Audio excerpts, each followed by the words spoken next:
সরকারে অনুদান দিছে, টাকা দিছে, ঘর করে দিছে, 5 লাখ খাইছি, জম্মাতে 2 লাখ পাইছি।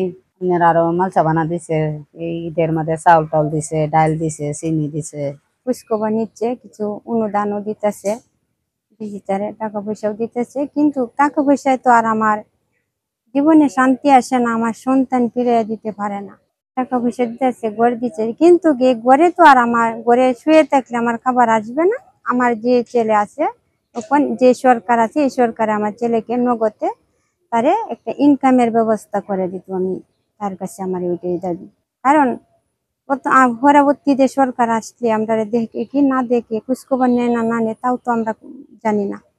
যে সরকার আছে এই সরকারে আমার ছেলেকে একটা ইনকামের ব্যবস্থা করে দিতে হবে। আমার বড় ছেলে আছেন, আমার ফ্যামিলিতে ইনকাম করতো, আমার বড় ছেলে ইনকাম করে আমার ফ্যামিলি চালাইতো।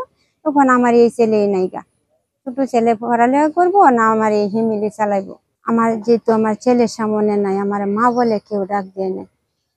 আমি সরকারের কাছে আমি চাই যে আমার এই হত্যাকার ছেলের কঠিন বিচার হোক। মামুনের পরিবার মোটামুটি ভালোই চলছে। গ্রামবাসী এরপরে দল তাকিয়া ফাটি তাকিয়া মোটামুটি তাকে ভালো সাহায্য করা হইতেছে।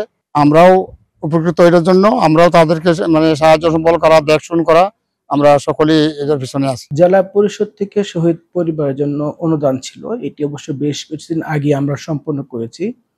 গত বছর অর্থাৎ এই বছরের যে রোজার ঈদ ছিল, রোজার ঈদের আগেই আমরা প্রত্যেককে 2 লাখ করে আর্থিক সহায়তা প্রদান করেছি। এটি ছিল রোজার ঈদের আগে আপনার আমাদের স্থানীয় সরকার বিভাগ থেকে একটা নির্দেশনা পেলাম, আমরা সাথে সাথে ঈদের আগেই বাস্তবায়ন করেছি, অর্থাৎ রোজার ঈদের আগেই বাস্তবায়ন করেছি আমরা।